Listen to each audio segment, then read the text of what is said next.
1 day to go left for CME to close out its weekly candle. Well, 1 day and 2 hours. And it's not looking good, is it? Let's face it.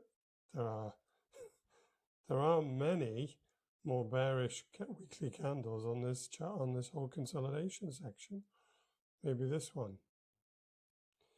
So yeah, doesn't look so good. But is it the end of the world? Well, stick with me and hopefully I'll be able to paint a picture of logic and truth. Yes, happy Thursday to you. Hope you're well and you've enjoyed your day. Let's get straight on with the price action analysis. So momentum will shift on a weekly time frame. So if CME closes tomorrow below 63,100, and I'll suggest it probably will, then this will get a bit closer to the zero line again and it will turn red. So yeah, it's been a pretty bad week for Bitcoin, to be honest. I wasn't quite expecting it to be this negative. I was expecting a pullback, but maybe not this big. It's not the end of the world though, and as you'll see as I get on with the rest of the price action analysis. So to do so, I'm going to switch over to Bybit and head over to the daily time frame.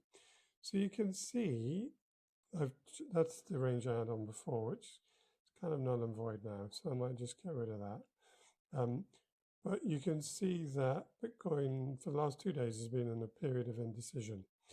And I'm not surprised because it's hovering around 60,000, and you can see that 60,000 on this daily time frame has been a significant support and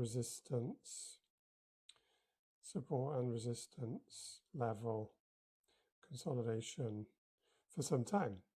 Now, you could compare, and this isn't hugely significant, but just out of interest, you could compare. So this move up here and then the complete retrace. You could compare it to this move up here and then, well, not complete retrace yet. But if you look at what happened here, so it was a bit of an impulsive move and then it went sideways for 4 days, but it was below that support resistance level. Now, so far, Bitcoin has been going sideways for 2 days, but it's above support resistance level. And that support resistance level is basically coming in somewhere between 59.5 and 60,000. So yeah, I think it is getting support here, Bitcoin, but it needs to do something pretty promptly to the upside to make me think that this just isn't a pause with continuation to the downside. You can see the daily momentum is still to the upside, but it's getting closer to that zero line, and indeed needs to do another $3,000 to just turn back up, which, you know, with the current price action doesn't look particularly likely. But it is still a technical move to the upside as long as Bitcoin doesn't close dailies below 58. But really, you want to see it here. You want to see it move back up here because, you know, for a daily higher low, this would be a great place to put it in. It's only going to do that, obviously, if it turns back to the upside. And clearly, this is the general direction at the moment. So, yeah, I mean, my optimism was getting a bit less cautious as I got up to here, has taken a bit of a hit. What's the 4 hour telling me? Well, the 4 hours telling me that it's going sideways. Momentum to the downside has cooled off a little bit. And it will remain green as long as Bitcoin closes the next 4 hour candle, which in half an hour, above 60.5, which it is just about. But you can see there's a lot of work to do, shift the momentum back to the upside on the 4 hour. And this is a trending move on the 4 hour. You can see there is a high, there is a low, there is a high, there is a low, there is a high, and then there's where it is now. So, yeah, you know, momentum is waning a little bit for the downside momentum at the moment. So if it does stick up to, if Bitcoin can remain above the 60,000 area on 4 hours and dailies, you know, and maybe put in a nice W pattern, that would be awesome. I think a closure back above 62 would look really good, and closures below 60,000 probably 59.5 to 60,000 on 4 hours and daily. Doesn't look so good. If I check in with the mighty Bollingers, so just check the Bollinger Bands on, you can see there's definitely a volatility expansion to the downside. Hasn't really cooled off yet on the 4 hour. Cooled off a little bit, then expanded a bit more. Still well below the the midpoint.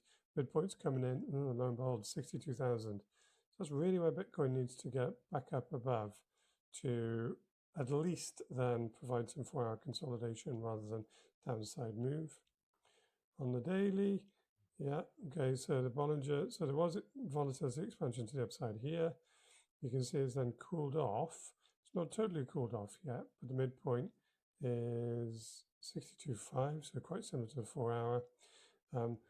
What you wouldn't want to really see, and you can see the bottom, the Bollinger Band is now coming, Bollinger Band is now coming in at this price action, which is the current daily low, and that is at 58. So really don't want to see daily closes below 58 because that's likely to precede a move back down to 54. So don't really want to see that. Don't want to see that. So I think there's definitely still hope that this upside move on the daily time frame continues. But Bitcoin, I really want Bitcoin to close out the week above 62, if I'm honest, because yeah, the midpoint's coming in on the Bollinger Band around 62 and change. So yeah, I'd like that a lot. And Bybit would also turn green at 62.5 on the MACD, so momentum back to the upside. There's not long to go to achieve that though, and the way price action has been going in the last day or two, doesn't really look like it. So I don't know. I would say tomorrow is a big day for Bitcoin, particularly CME close out its weekly candle. I would be very pleased if it closes back above 62, 62.5 tomorrow, and I'd be pretty disappointed if it closes back below 59.5. So there you are. All done. Hope you've enjoyed the video. Please like, subscribe, and share. Join me tomorrow for Friday, and we'll see where CME is going to close. Take care. It's been a pleasure.